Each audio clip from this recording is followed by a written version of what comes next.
Comme à l'accoutumée, on va faire un tour des nouvelles sanctions qu'il y a envers la Russie. Quelques petites grosses news avant de démarrer. Poutine a demandé une liste des pays qui font des sanctions envers la Russie. J'imagine que ça risque de faire pampan cucu. Booba qui envoie chier son équipementier Puma parce qu'il est pro-ukrainien et Booba dit non, t'as pas à être pro-ukrainien, je m'en vais. Du coup, j'en déduis que Booba est pro-russe. On va faire un tour autour de tout ça aussi. Et plein d'autres bricoles assez hallucinantes. Les montagnes russes. Cancel des fêtes foraines. Et d'autres choses.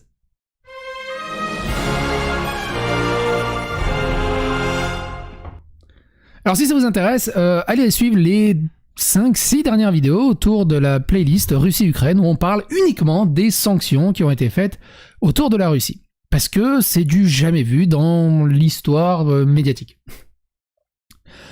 Un truc un poil détendu du slip, l'ambassade de Russie en Afrique du Sud dit « Chers abonnés, nous avons reçu un grand nombre de lettres de solidarité de la part de Sud-Africains, individuels et associatifs.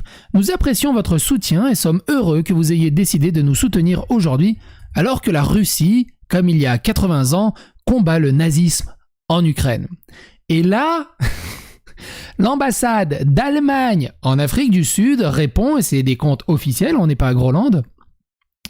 Désolé, mais nous ne pouvons pas rester silencieux sur celui-ci. C'est juste beaucoup trop cynique.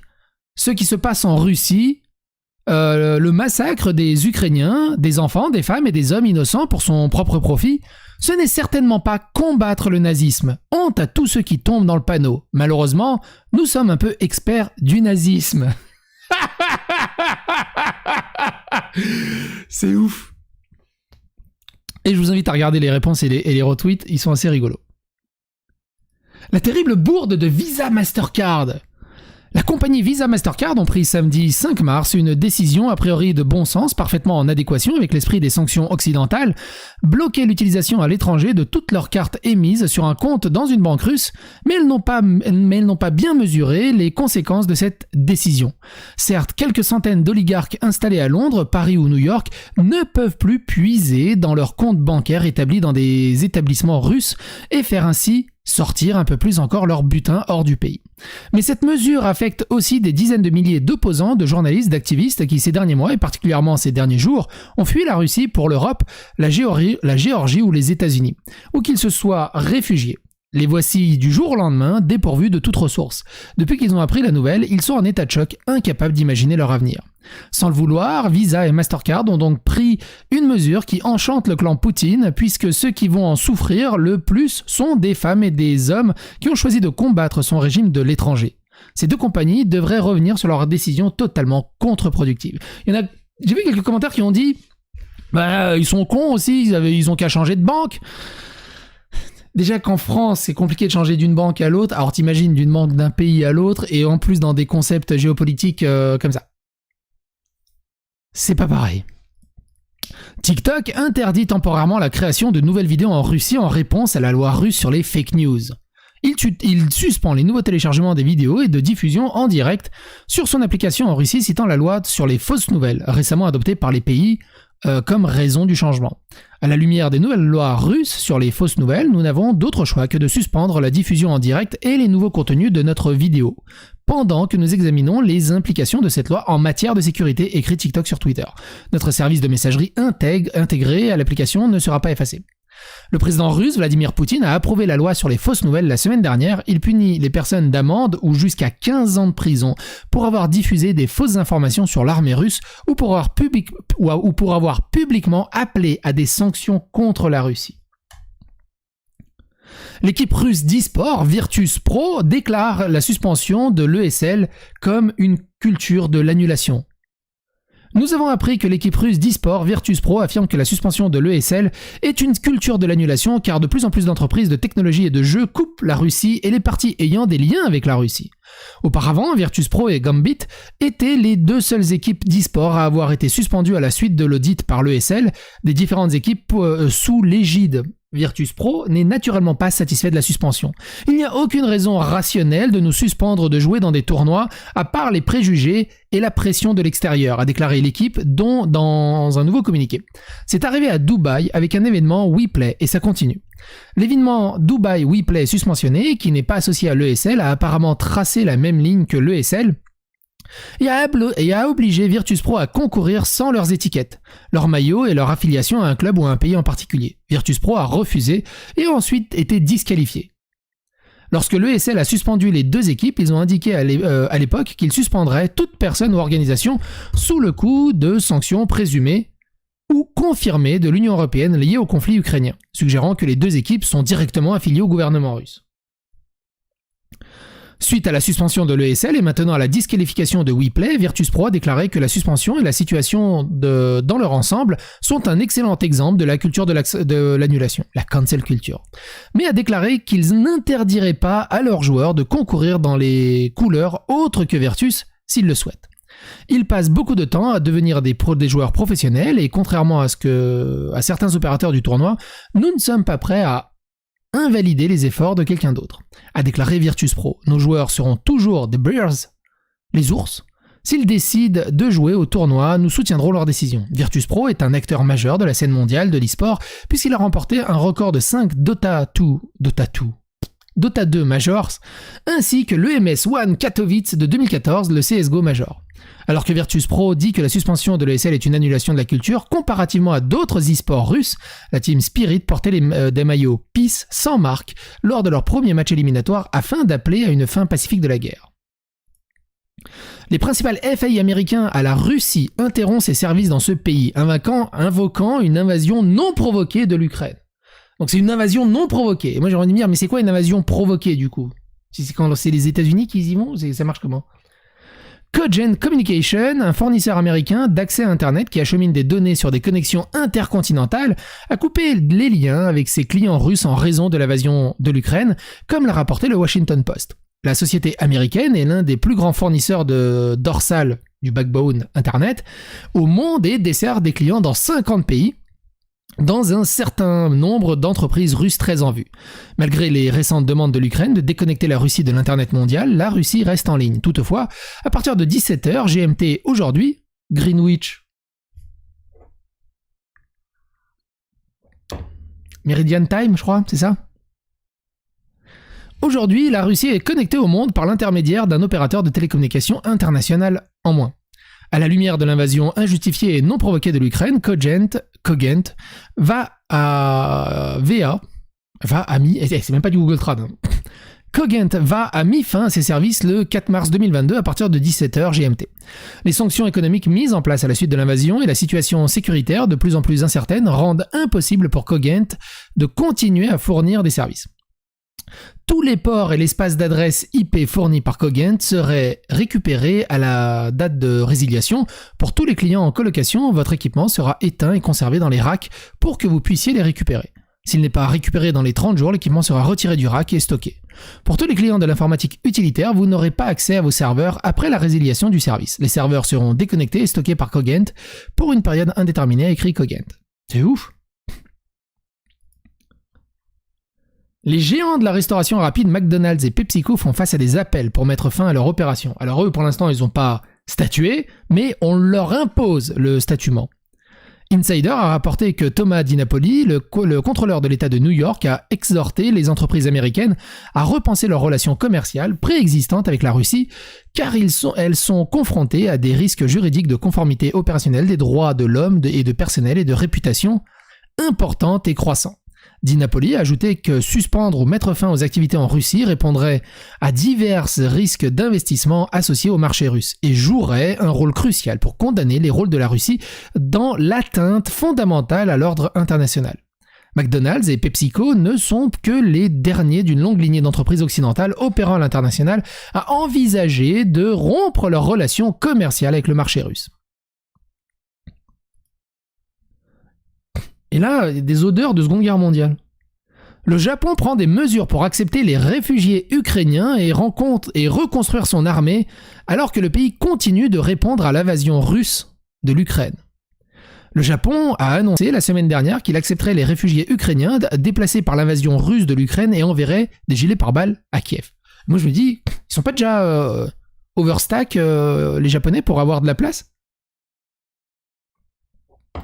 Historiquement, le Japon a résisté à l'accueil des réfugiés et a maintenu une approche pacifiste des conflits étrangers depuis la fin de la Seconde Guerre mondiale. Et il me semble qu'à la Seconde Guerre mondiale, ils étaient copains avec les Russes. Ou ils étaient plus du côté des Russes. Et donc maintenant, ils sont du côté des États-Unis. Le Washington Post... Ah oui, après, ils se sont mangés 2 grosses claques. Par les États-Unis. C'est horrible. Évidemment, vous avez la ref. Le Washington Post a rapporté que le Japon avait décidé de rompre avec ses tendances plus isolationnistes sans gaiatsu ou pression étrangère. On pense que la récente attaque de la Russie contre une centrale électrique ukrainienne a incité le gouvernement japonais à accélérer les débats sur ses politiques préexistantes de défense et de sécurité nationale. Le gouvernement japonais se méfie de plus en plus de la présence croissante de la Chine sur la scène mondiale. Ah bah oui, la Chine, comme elle est copine avec la Russie, du coup le Japon n'est plus copain avec la Russie. Sur la scène mondiale et a réévalué son approche pour conjurer la menace territoriale croissante que représente la Chine. Akihisa Shiozaki, membre du Parti libéral-démocrate au pouvoir au Japon, a indiqué que le gouvernement japonais est de plus en plus sceptique quant à la capacité des Nations Unies à réprimer l'agression de ses États membres. La vodka et autres produits russes bannis dans des supermarchés allemands. Alors, rien pour les cigares russes ? De la vodka au dentifrice, plusieurs chaînes de supermarchés en Allemagne ont décidé de bannir les produits importés de Russie en signe de solidarité avec l'Ukraine. Jusqu'à présent, le discounter Aldi Nord ne proposait qu'un seul article en provenance de la Russie, la vodka en bouteille à 0,70 centimes le litre. La société sœur Aldi Sud, quant à elle, a également interdit ses boissons alcoolisées dans ses rayons. Le distributeur alimentaire veut ainsi envoyer un signal dans la situation actuelle, selon son porte-parole.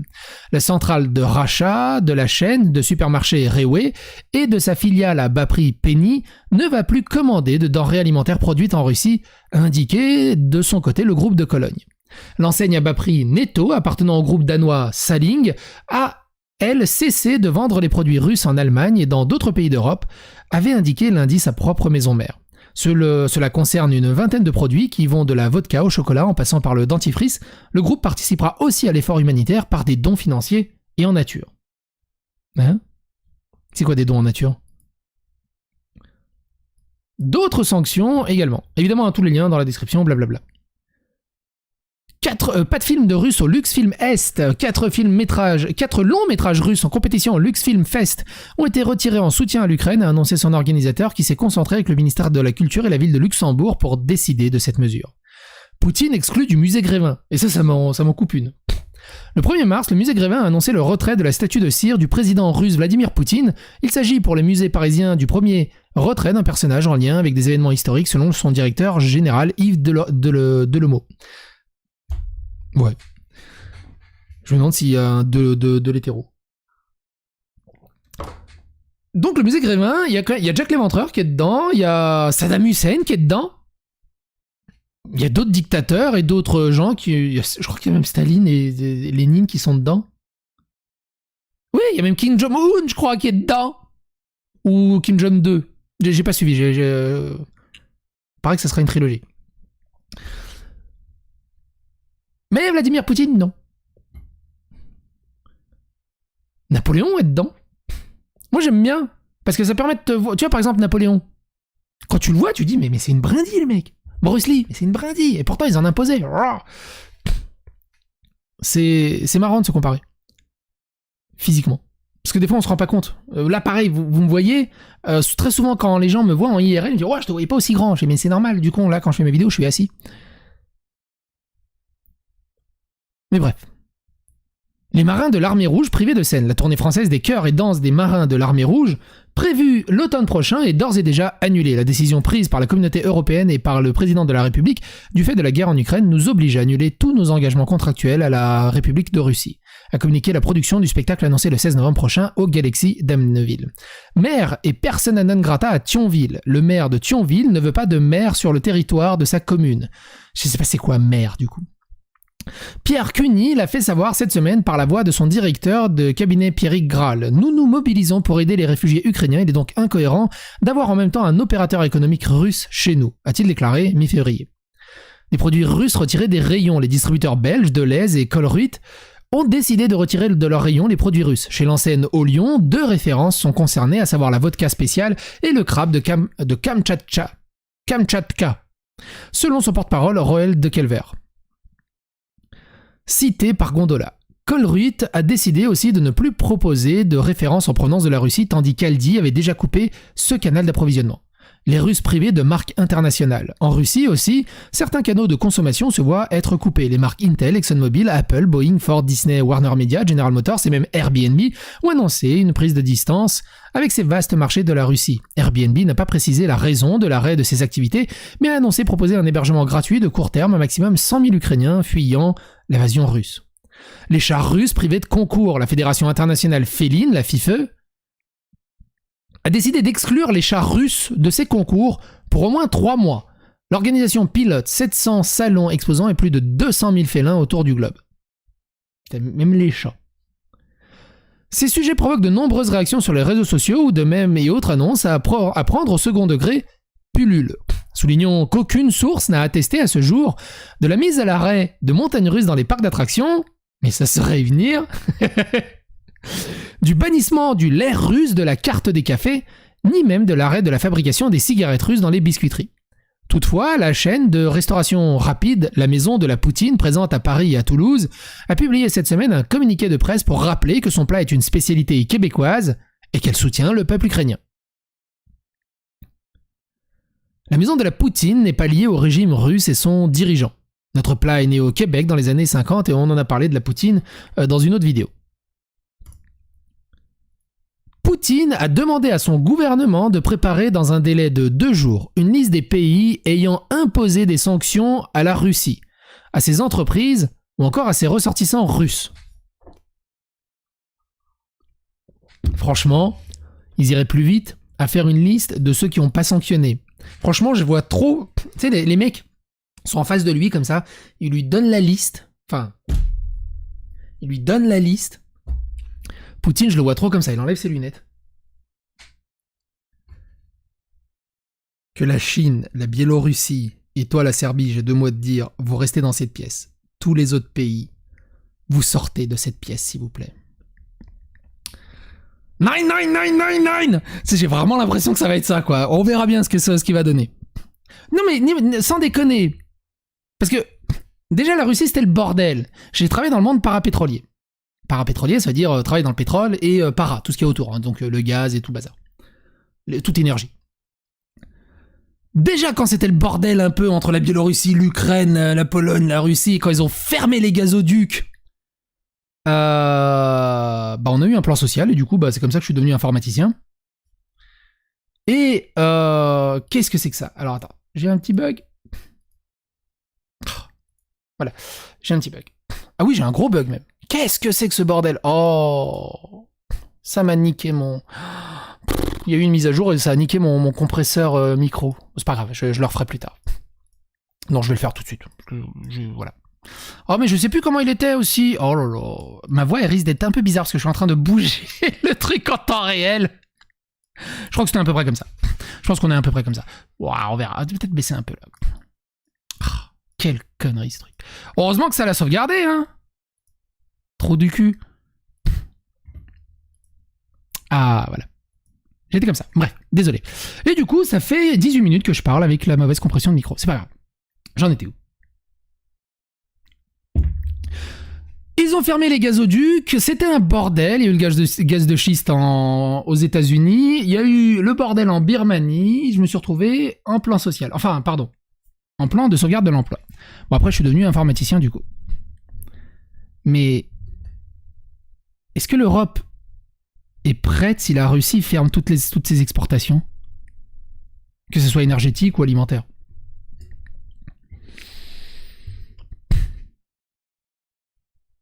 Ça me paraît ouf. Epic Games, également, rejoint les légions suspendant les ventes en Russie. Netflix coupe son service en Russie. Booba annonce la fin de son contrat avec Puma après la fermeture de ses magasins en Russie. Le rappeur n'a pas apprécié que son équipementier prenne des mesures pro-ukrainiennes. Alors du coup, j'en déduis qu'il est pro-russe. Alors, je peux me tromper, mais c'est Booba ou un autre rappeur qui est allé en Corée du Nord et qui est très copain en Corée du Nord, où je mélange avec un rappeur américain. Booba, l'équipementier sportif allemand Puma, qui compte plus d'une centaine de points de vente en Russie, a annoncé ce week-end la fermeture provisoire de tous ses magasins dans le pays, conséquence de l'invasion russe de l'Ukraine depuis le 24 février. Tu te doutes bien aussi des centaines et des milliers, des dizaines de milliers, voire des centaines de milliers de civils qui se retrouvent au chômage technique en Russie. Qu'ils ont pour rien. Une décision pro-ukrainienne, pas du goût de Booba, le rappeur devenu l'égérie de la marque en novembre 2020 en tant qu'ambassadeur de la basket Puma, Suède, a aussitôt annoncé la fin de sa collaboration avec l'équipementier. D'ailleurs, c'est rare que ça marche dans ce sens. Hein. D'habitude, c'est les gens, c'est la marque qui quitte les gens et pas les gens qui quittent la marque. Une décision pro-ukrainienne, pas au goût de Booba, je l'ai dit. Vous rompez, je romps. On n'a pas signé pour ça, a ainsi lâché Booba sur Instagram, avant de préciser dans un second post, vous rompez, je romps. Si vous faites de la politique, nous devons en faire aussi. Mais sachez qu'en cas d'agression, la riposte sera là. S'agit-il d'une simple menace ou bien le rappeur a-t-il déjà bien mis fin à son contrat ? Pour le moment, la marque n'a pas communiqué officiellement à ce sujet. Bref, c'est hallucinant. Toutes ces sanctions. Ça serait intéressant, une fois que tout sera fini, de faire un espèce de résumé de toutes les sanctions. Et encore, ça c'est les petits articles que je trouve à gauche à droite. Je me doute bien que je suis passé à côté de nombreuses autres sanctions diverses et variées dont on n'est pas au courant ou je n'ai tout simplement pas vu passer devant le nez. Quoi qu'il en soit, portez-vous bien, n'hésitez pas à phagocyter l'algorithme de YouTube, n'hésitez pas à donner votre avis et votre opinion dans les commentaires, abonnez-vous, likez, clochez, et à bientôt pour d'autres aventures.